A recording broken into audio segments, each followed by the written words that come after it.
Welcome to the Sales Prospector Show, supported by Lease a Sales Rep, an Inc. 5000 company helping our clients grow sales by securing guaranteed appointments, qualified leads, and guaranteed contracts for their services and products across the U.S.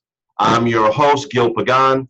You can find us at leaseasalesrep.com, and we are on all social media channels. That's LinkedIn, Facebook, and Instagram. I have the opportunity to interview today Charlie Whyman from charliewhyman.com. That's Whyman, WHYMAN.com, like Whyman.com. Charlie is a B2B LinkedIn specialist using LinkedIn as a biz dev tool. Welcome to the show. Thank you for having me. Glad you could be with us. We get a lot of questions and just in online and email and in circles that I run in, Charlie, regarding using LinkedIn as a B2B prospecting strategy, right? Because obviously our organization, we're in the sales business and we're in marketing, we're doing prospecting. So we get these questions a lot, and we also use LinkedIn for prospecting as well, to identify people, decision makers, industry verticals, companies by size of revenue. That's the platform you need to be on if you're doing B2B sales.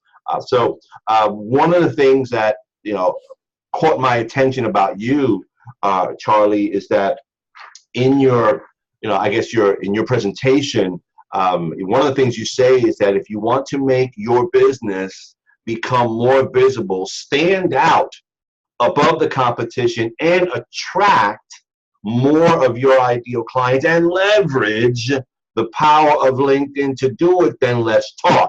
So that's what we're doing. We're talking. We're going to talk today about using LinkedIn as a B2B prospecting strategy. So Charlie, tell us how you started getting involved in LinkedIn and your business, and tell us what were you doing before this and how you landed in this kind of industry.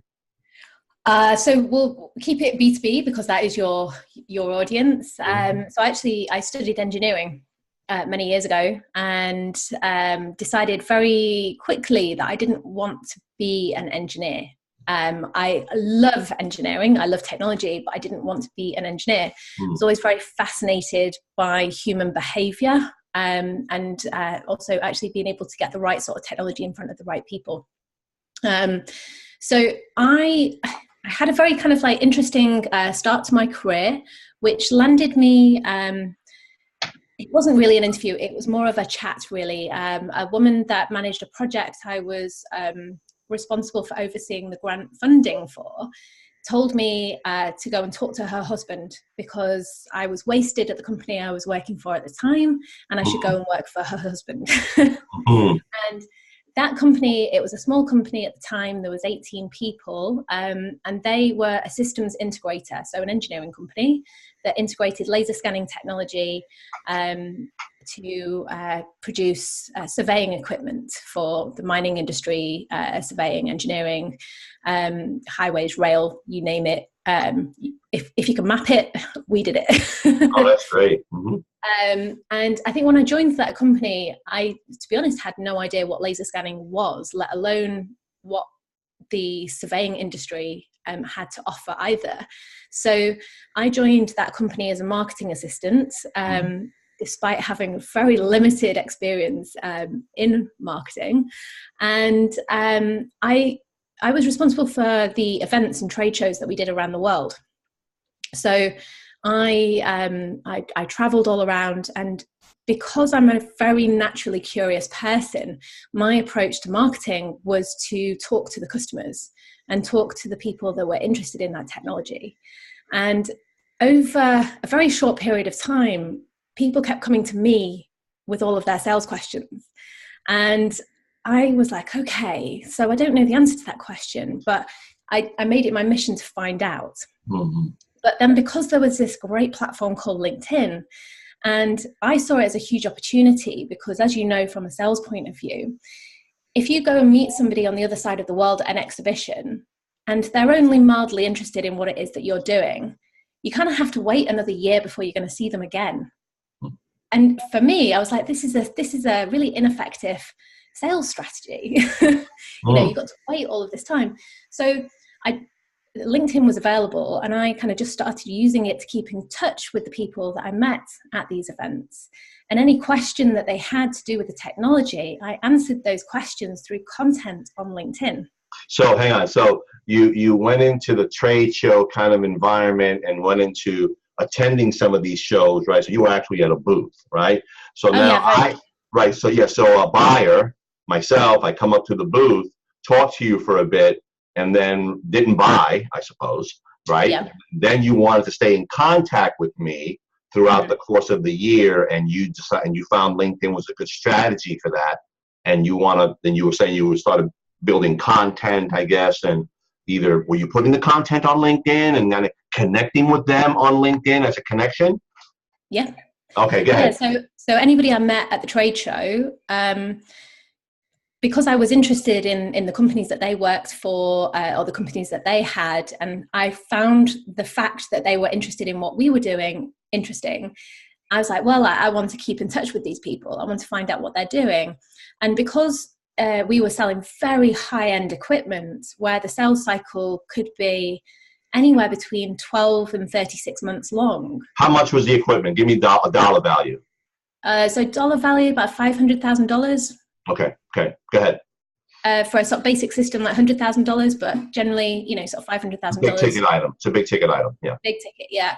So the sales cycle was really long. And what I found was going to these trade shows that everybody kept asking the same questions. Everybody kept having the same frustrations, the same challenges. And I kept saying to the technical team, they were all engineers, they were all involved in the development, the software development as well. And the responses to those questions was always very technical. But the people that we were selling to weren't necessarily interested in the real deep technical nature of the products. They were interested in the higher level benefits of how it would help them with their business, how it would help keep their staff safer, and all of these other things. So I think because I was in marketing and I was like, right, how do we try and get people more engaged with what it is that we're selling? And also how do we try to make people understand that even though we're a smaller company, the customer service aspect of it was so valuable and we really excelled at that. So I think without realizing it, I ended up developing a personal brand and becoming very well known in an industry. And also I ended up adopting content marketing strategy using LinkedIn that then attracted people to the company. And, when I joined, I think there were 18 people there. When I left, there were 42. And the reputation of that company matched one of our biggest competitors, where their marketing budget was about 3 times the size of our overall revenue. So, I think at that point I realized how powerful a platform it was to really raise your profile in an industry and to become the trusted authority in what it is that you're doing.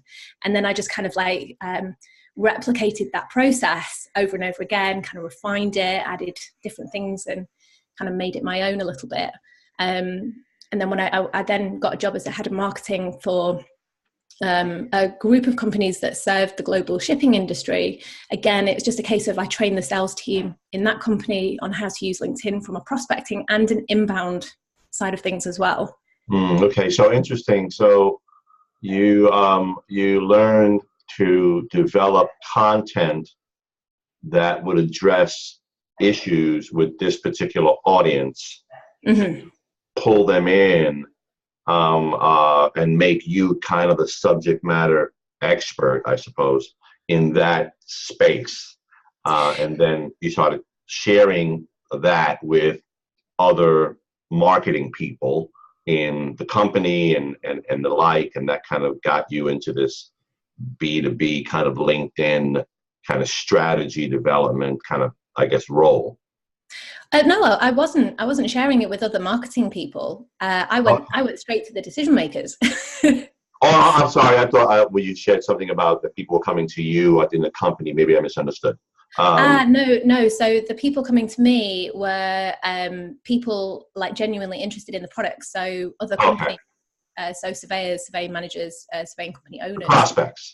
Prospects, exactly. Right. And it was quite interesting because my boss at the time, he came up to me and he said, Charlie, you're like the best salesperson in the company. We need you to do more selling. And I think at that point I had this huge misconception in my head about what was a salesperson. I grew up, my dad had a car dealership and service station, and it was that kind of very stereotypical car salesman. So that's what I thought all salespeople were like. I was like, I don't want to be that. And then I think I realized that selling was all about developing relationships, really understanding more about the customers and helping them achieve their goals, which played exactly into how I like to do things. So and just for the audience, that Charlie is actually in the UK, United Kingdom, and she's actually a Brit. I guess sitting out in Nottingham, and what she just was talking about, her dad had a car dealership. That's in the UK, I suppose, right? Yeah. Okay. And it's interesting that the sales perceptions overseas is a lot different than the perceptions in the US, and how you close business overseas is a lot different than in the US. And quite frankly, just put it into a real simple statement, moves really slow in certain parts overseas, moves really quick here in the US. So, depending upon where you are, what country, and and the like, it's very interesting. So you learn how to do this, and how to, I guess, prospect in the sense of developing content strategies and getting people to follow through after you've met with them at a booth, kind of you answering questions through content, and then that somehow, I'm assuming, led to more inbound, I guess, conversations, warmer leads, as we would call them, and then, in theory, an easier sale, right? For sure. I think that's that is the key thing about LinkedIn, is that when you're advertising things on your website, if you're running adverts on industry websites and magazines, you'll always attract lots of cold leads. People just want a price for your system and what it is that you're doing, and very like tire kickers, and people just wanting a quick response, and they're not genuinely interested in what it is that you're doing. Whereas it's very apparent that on LinkedIn, when you get a lead from LinkedIn, they're warm, they're pre-qualified in most cases. And if you're looking at shortening that sales cycle, the more effort and the more time you spend on LinkedIn, the shorter your sales cycle is going to be, and the more qualified leads that you'll have in your pipeline. And I think because I was managing a sales and a marketing team, because I went from marketing assistant to the global head of sales and marketing within a 3-year period, and I was managing a team of technical engineers and PhD researchers who were also responsible for selling. They didn't want to go out prospecting.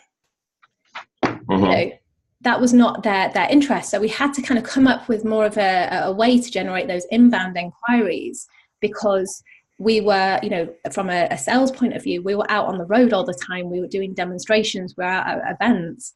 We didn't have time to be on the phone ringing people all the time. So it was that kind of because I was responsible for both the sales and the marketing, I was able to kind of blend the two and make the two work very well together. Which I think is a big disconnect for a lot of B2B companies, when sales and marketing don't talk to one another. Yeah, it's the biggest, one of the biggest internal arguments for years. Marketing generates the lead, gets by whatever means necessary, SEO, LinkedIn, email campaigns, radio, TV, wherever they're doing the lead, direct mail, whatever that is. Then it comes to us, as salespeople, we say this lead is garbage. You don't give me good leads. You give me a good lead, I'll close it. Okay. Marketing's not doing their job. So marketing, director of marketing, you got to go. Right. So there's always this kind of tug and pull between marketing and sales. And I'm always, and my team is always instructing people who don't know the difference. Marketing generates the lead. Salespeople close the business. Okay. So, And a lot of marketing is technical in the sense of, a lot of metrics and depending upon where you're doing your marketing. But marketing people are really not interacting with nobody. If they're not speaking to people, meaning just the outbound stuff to get the people to come in. I know. Well, I think this is the biggest problem and the biggest disconnect, especially, like I keep talking about, especially in B2B. I mean, like your audience is B2B, but that you need to talk to your customers, and you can't market effectively unless you're talking to your customers, unless you get that feedback. Because what I found is that, especially like in technical B2B markets, is that a lot of the marketing kind of comes from the technical team that's very, like what I'd call jargon, and would appeal to a certain type of person. Whereas unless you're actually going out and talking to the end users and the people who are actually going to make those buying decisions, they have a very different language in which they talk to everything. And excuse me, I'm so sorry about this. I did silence everything. Laptop going crazy. They just don't talk to the customers. I mean, a prime example of this was that so in the UK, about 6 or 7 years ago, there was an opportunity that came from the Department for Transport to inject, sort of, let's say, American dollars, about $5 million worth of funding to the UK police forces to equip them with this laser scanning technology. Now, the end users didn't want this technology because they didn't know how to use it. They saw it as a threat. They didn't want to have to learn something new, and like a whole load of objections as to why they didn't want it. But they had to make a decision as to which system they bought, because they had to buy one system. And I'm quite a competitive person. And I was like, right, so we have a specific pot of money here. We're up against really one main competitor with a huge marketing budget. So we need to really go and find out how to reach these people. And in the laser scanning world, like LiDAR is the kind of common terminology that you use. The police didn't understand LiDAR. So if you talk to them about LiDAR and about how many million points per second that they were putting out and, the accuracy on the floor, they were no interest in that whatsoever. Nobody cares. Nobody cares. But when you start talking to them in terms of laser scanning and the speed in which they can survey a scene, the fact that they don't have to be sort of taking small photographs of everything on the road in the rain, they can get back to their families quicker if they've been called out to a scene at the end of the shift. It's all very emotionally driven. But again, you can only find these things out by actually talking to the people that you're trying to sell to. And, I think, what was it? There were 32 systems sold in total, and we won 26 of those 32. And this is from a really small company versus a huge multinational, a company with massive marketing budget. So, and I think it is that disconnect, like, if you, and listen as well, because, these police men and women were talking on LinkedIn. They were on LinkedIn. So you can listen to the questions that people are asking. You can see and reach them in a different way. Wow, that's very interesting. These people were on LinkedIn.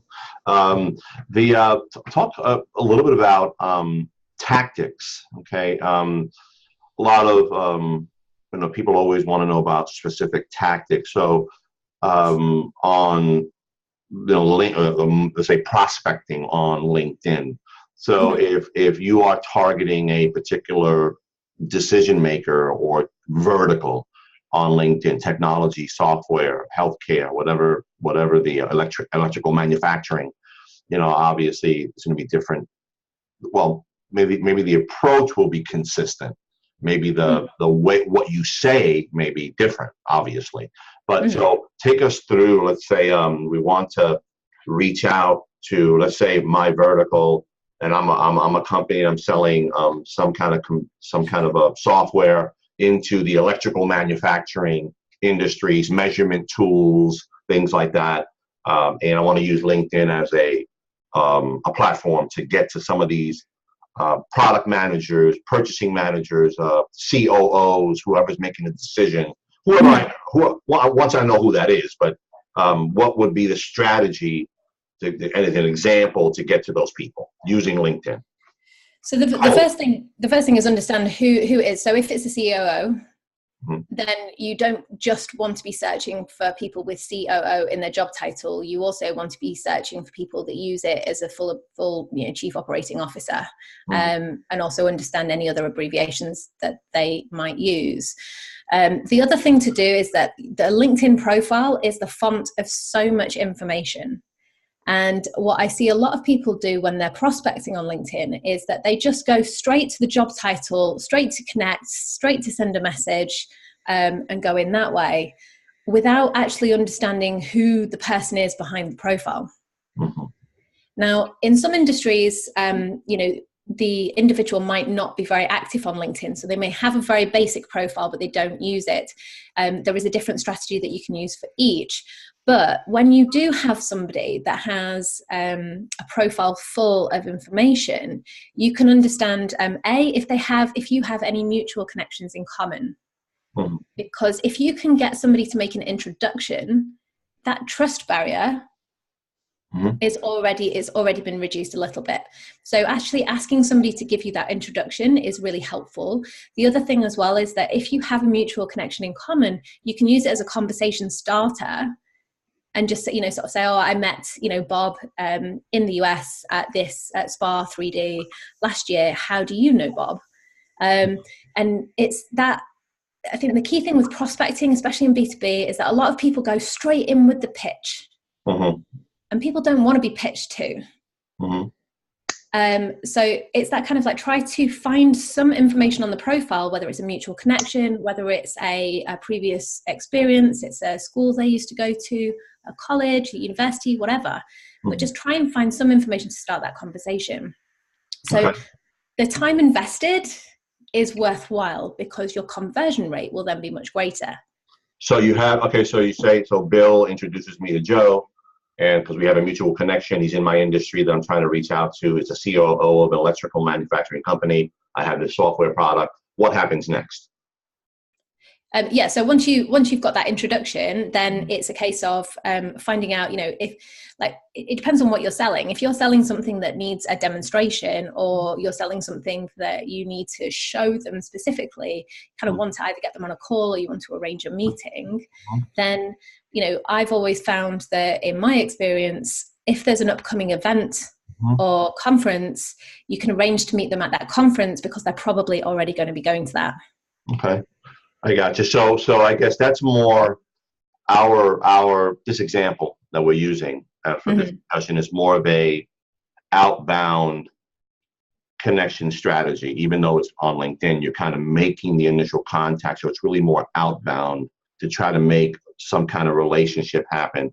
How do you use LinkedIn to pull in some people, let's say, that are in this, let's say, electrical manufacturing industry, let's just say that as an example, who would be buyers potentially for your product or service, versus the first model we had was the outbound. Oh, the outbound, yeah. So if you're looking at an inbound strategy, then that's through content and thought leadership. So a really well thought out content plan, which doesn't need to be a long dossier of information. The key thing with that is to really understand whose attention you want to be grabbing.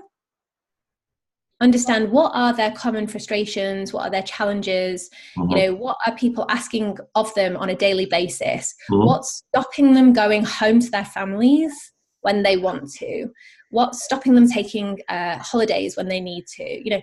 Try and get down into the emotional sort of top level side of things, and you write content, videos, articles, posts that hit on those, like how to get over those. So what you in the language we use here in the US is, what are the pain points? Exactly, yes. What are the pain points for that particular industry in electrical manufacturing? Let's say, and you got this particular service software. Well, how do you write content around addressing those pain points? And hopefully that in turn leads to a inbound. So let's say you write an article. You just say that this with the pain points, and then the software helps to meet this, help you meet this pain point. Let's talk about a demo. Let's talk about your need. Maybe we can help. So where do you take that content? What do you do with it? So the article is written, right? Yep. You have it. and you address the pain points. Where does it go? How do you get that out to the people to get them into you? So the article will sit on your LinkedIn personal profile. Okay. So if you're writing that as a sales representative within a company, then the marketing team can then link back to that article on their company website, on the company social media, on the company LinkedIn page. That individual can also use the content within that article in a series of posts that they're just sort of posting out on a regular basis. On their profile. On their profile. Okay. The key thing as well is that you need, in order to get more visibility on your articles and your content, you need people to be having a look at who you are on your profile. And the way you do that is through regular engagement, which is either posting like status updates yourself, or by commenting and engaging with other people. So you have to be more active on if you want to use LinkedIn as an inbound strategy, you do need to be more active. Yes. So your profile needs to be a really strong representation, not of you, because nobody cares about you. It needs to really call out to the person and the people that you most want to be having those conversations with. It needs to give them a really good reason why they should contact you. And it should also give them information that they can read to give them the background about you, what it is that you offer, and how you can solve those pain points. Gotcha. Okay, so so one strategy is the outbound, just to kind of recap, is to connect to people that you want to connect with, and hopefully there's some kind of first, second degree, third degree connection that you have with that person through another connection. They do an intro, and then hopefully you can start that relationship about what you guys do. Maybe provide an article link or something.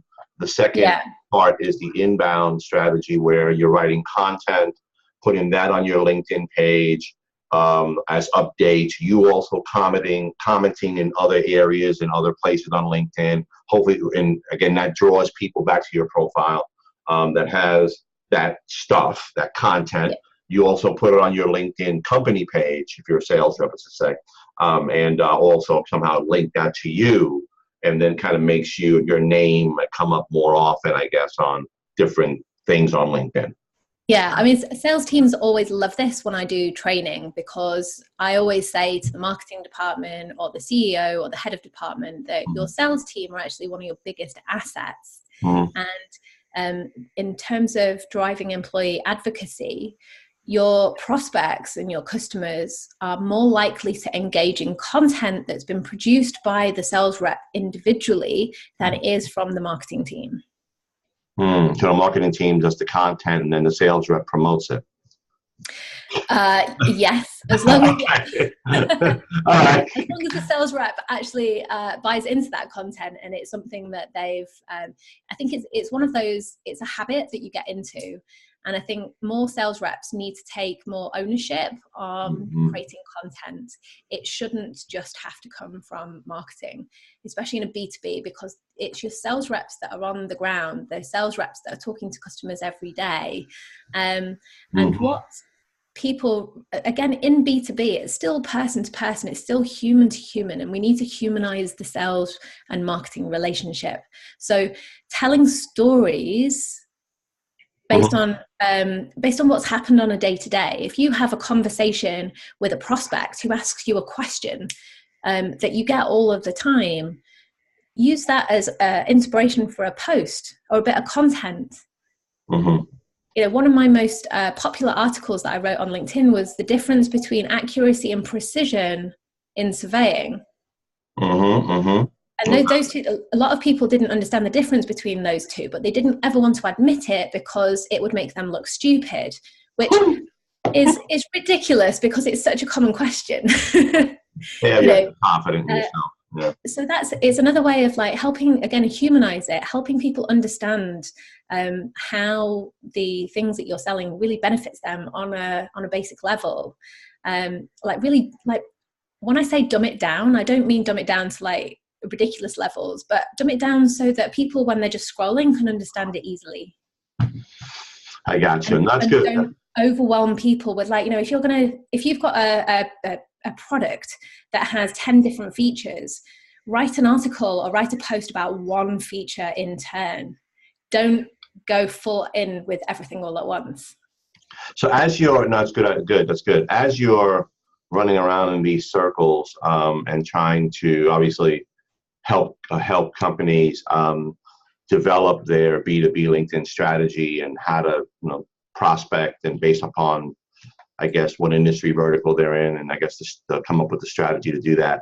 Have you come across any tools that you have either tried or looked at, demoed, that makes the LinkedIn prospecting easier, more efficient to identify the people, if you will?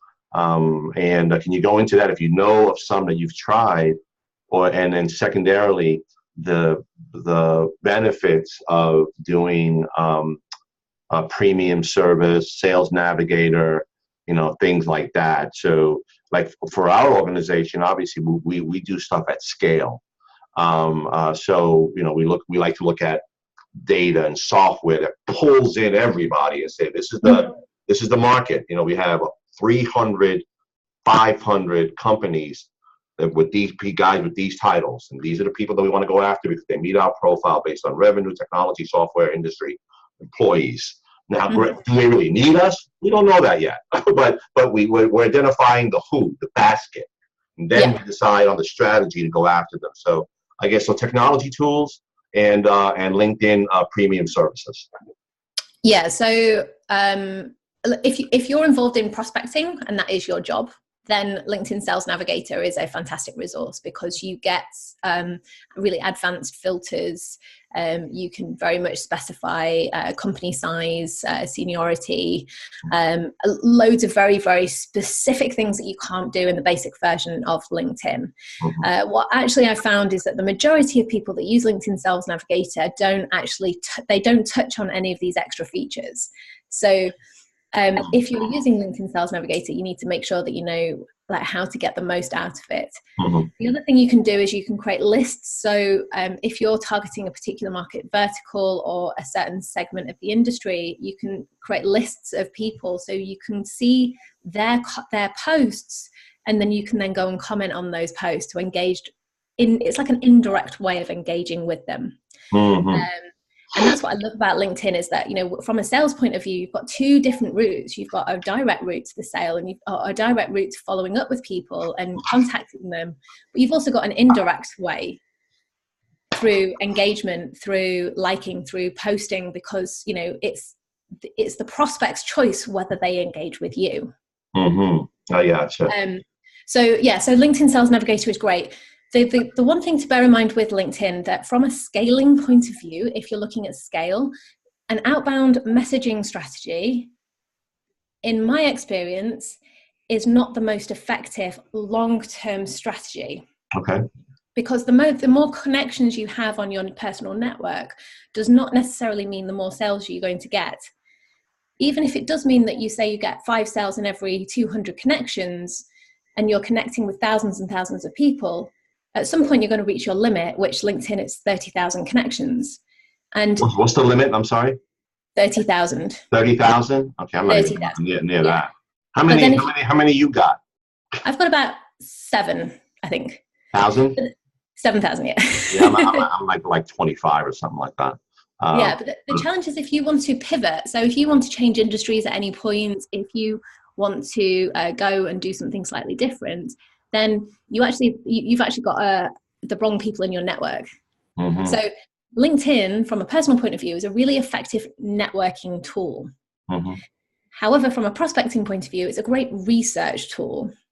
So you can find the exact name, job title, and location of the people that you want to send to. So you can start to build your own databases to send out, direct mail campaigns. I'm not a fan of cold email campaigns, but if you choose to do that, you can do that. And it just gives you so much more insights and intel as to the individuals that you want to reach. And I always think it's that kind of, especially for smaller companies, it's understand how many sales can you actually handle at any one point. And before embarking on a massive lead gen strategy, understand how many sales can you make at any one point, how many clients can you actively serve at any one point, and do you really need to have all of those leads at any one point. Yeah, no, that's true. I think that many companies don't think about that.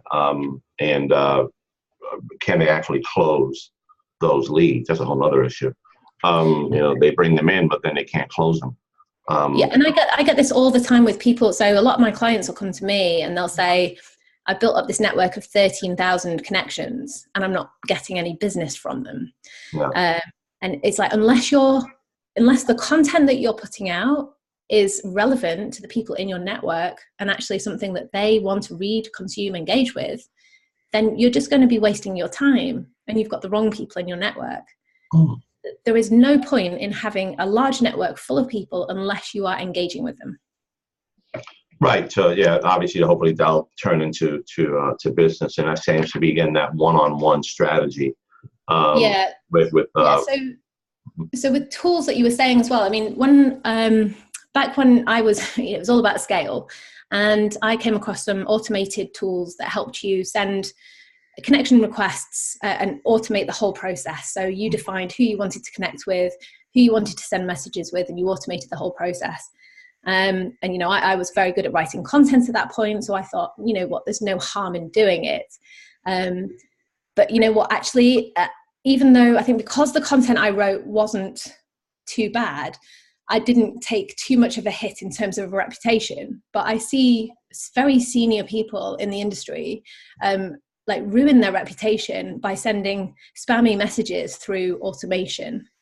Because the search engine on LinkedIn is nowhere near as advanced as we're used to on Google, for example. Absolutely. Yeah, I'm thinking. So that's why, yeah.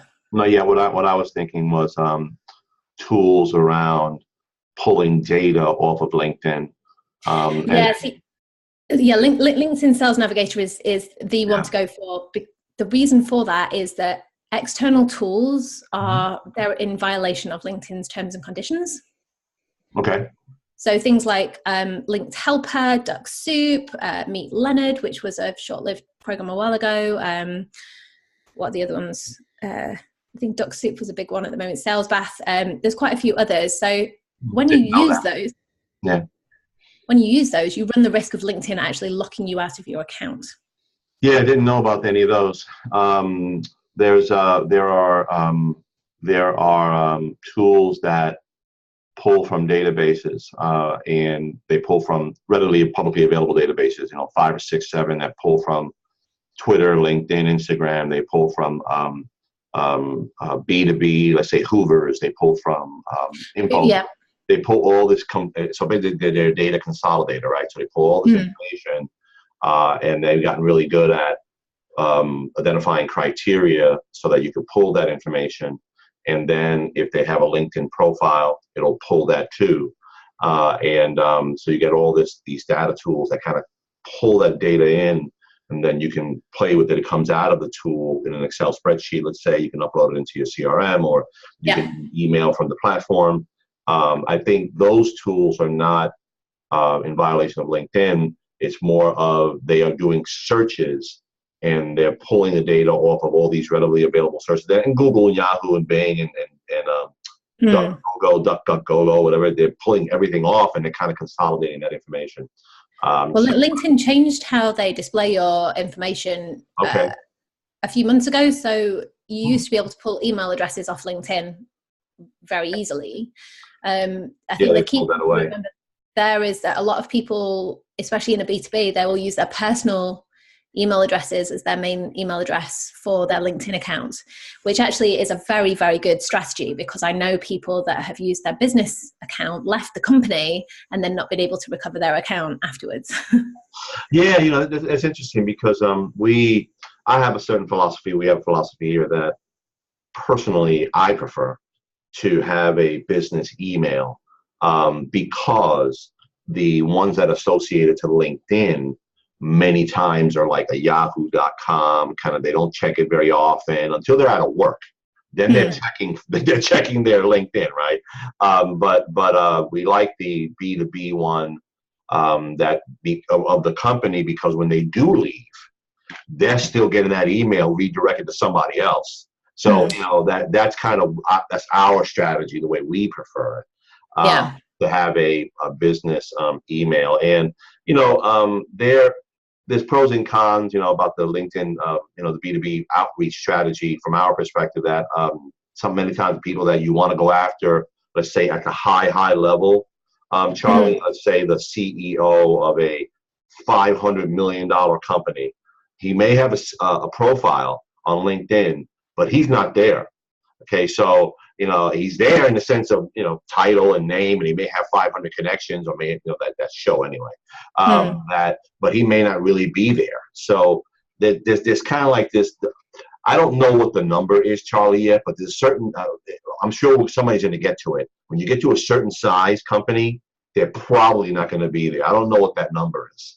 Yeah, and I think that's all down to that. Who are you targeting in the first place? Right. And doing, so when you're running prospecting batches, or you're segmenting your audience, make sure you are segmenting it depending on like company size, individual, because you're exactly right. The CEO is not going to be interested in your prospecting email trying to sell some software. They'll employ somebody else to do all of that reviewing. Yes, they may sign the check.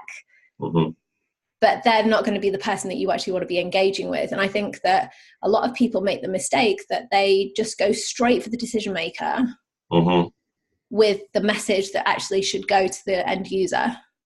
Right. And again, exactly. And they have to figure out, like, for example, for us, if we're talking about a sales outsourcing strategy, contract sales strategy, to, let's say, expand into a marketplace to sell a particular new product or service offering that they have, that's really a strategy. I mean, so that kind of decision making, not that a CEO would not be involved in it, but it is somewhat strategic. So so it may say, this sounds interesting, and I'd like to look at this, but I'm not the guy to talk to about it. But I think that we should investigate it more. Speak to my COO, or let's say VP of marketing, or chief sales officer. But the strategy is high enough of an importance that the executive management say, we need to look at this and try it in a market or two. We may want to roll it out in 5 markets. Versus selling a piece of software that's $100,000. Which is a one-off kind of deal versus us. So I guess it depends. It does. It completely depends on what it is that you're selling, who you're selling to, how many people are involved in the buying process, what is the sales cycle, And again, and like a leadership training. You want to work with the executive team on how to work better together and how to meet goals and expectations and better communication. You got to go to the C-suite for that, because now you're talking about the executive leadership team. It depends, what it is, but. I'd like to go to the lightning round questions with you. I think that we got a lot covered today, and for the audience, and we're interviewing Charlie Whyman. That's Whyman. Charlie Whyman. Whyman.com. A B2B LinkedIn specialist, and help companies develop their strategies around B2B prospecting, biz dev on LinkedIn. Obviously. What we do here is sales and marketing and biz dev, and we're on LinkedIn, and we're doing things there, and our clients are on LinkedIn. So hopefully this was of value to you. For those who are listening to the podcast, please 5-star this show and share it with your friends. And we're on iTunes, and we're on Stitcher. Make sure you share and share the recommend the show to others. So I know that Brits have what I call dry humor, and us Americans here are a little bit more liberal, and I use the term liberal in the sense of comedy, not in a political affiliation. All right, so the Brits have more dry, sarcastic humor. Is that accurate? Oh, very much so. I grew up with watching older comedy programs, so I do have. Older comedy programs. They're like Blackadder, Only Fools and Horses. Sort of like very dry, but comical. Like, I love that sort of humor, but a lot of my friends that I went to school with, they grew up on more sort of American comedies, American sitcoms and things like that. So I think there's, especially younger generations, there's not so much of a difference, but I think, we do, as Brits, do have a reputation of being a bit more sarcastic. We have a, so you have to watch. You have to watch it. You have to watch how you talk to the Brits and how they may respond, because they may say something sarcastically humorous and we may not catch it. So yeah, exactly. where us, the Americans, will say something humorous and funny, and it'll be like, it'll be more obvious. I guess you make us work for this. Anyway, you like coffee or tea? Both. I'm a big tea drinker. As you can see, I've been drinking my tea today. I like a tea first thing in the morning, but coffee throughout the day. I'm a big coffee fan. So. Hot or cold? Hot. Okay. Hot coffee and hot tea. Gotcha. So do you have hot dogs over there? We do. We call them sausage rolls. Sausage rolls are kind of like generally hot dogs, but covered in pastry. We do have hot dogs, but I think I'm probably more of a burger girl than a hot dog girl. I got you. You like all that messed up stuff all pressed together. You don't know what it is. So it's so the hot dog, is it ketchup or mustard? Ketchup. Ketchup. All right, that's traditional. Well, actually, ketchup is not traditional. Mustard is more American traditional. Maybe it's ketchup over there. Is it ketchup over there? I think it's more ketchup, but yeah, it depends on the person. All right, and burgers, ketchup or mustard? For me, I'm not a big mustard fan, so yeah, ketchup all the way. Ketchup again. How about pizza? You like pizza? I love pizza. I used to live in Italy when I was 20. So yeah, big pizza fan. Oh, okay. Android or Apple? Apple. Oh, so you're not an Apple user. Gotcha. So this answer should be easy. PC or Mac? Mac. Okay. Laptop or desktop? Both. Oh, okay. So if you can go anywhere on vacation and money and time was not an issue, where would you go? Anywhere in a mountainous region with no internet and very tall mountains. Okay, so mountain probably means colder weather. Cold, yeah. Okay, yeah. Generally, mountains tend to be colder. So you like generally colder weather, I suppose. No, I love hot weather, but I think trekking up a mountain in the cold is much easier than trekking up a mountain in the hot weather. Gotcha. And the solitude in the mountains is kind of like what's getting you when you're disconnected and unplugged, right? Exactly. So wristwatch, yes or no? Yes. Do you wear a wristwatch? I do. I haven't got one on right now. Okay. That's all right. Yes. Yeah. Yeah. Most people, a lot of people not wearing watches today, using their phones as watches. So for books, Kindle, paperback, or hardcover? All three. Okay. So you like the digital part, and you like the paper as well. Yeah, so if it's a non-fiction book, I love to scribble in my books. So yeah, I love a paperback. I listen to books, so I've got Audible, I have hardback, paperback, and have a Kindle too. So yeah. Okay, so this will be a good segue to the next question. Podcast. Do you like podcasts? And if so, when do you listen? When you're driving, commuting, exercising? When do you listen? Never when I'm exercising. I don't like podcasts when I'm exercising. I listen to podcasts when I'm driving, and also when I walk the dog at lunchtime. Interesting. Okay. New car or used car? Used car. Okay, good. Dogs, cats, neither, or goldfish? I have an English bulldog, so dogs. English bulldog. Gotcha. Oh, that's the one that makes a lot of mess with the when they shake their head and they throw saliva every place. Is that the one? Yeah, ours is okay, but yeah. Not so much. All right. So movies in the theater or streaming? Theater. Okay. The theater.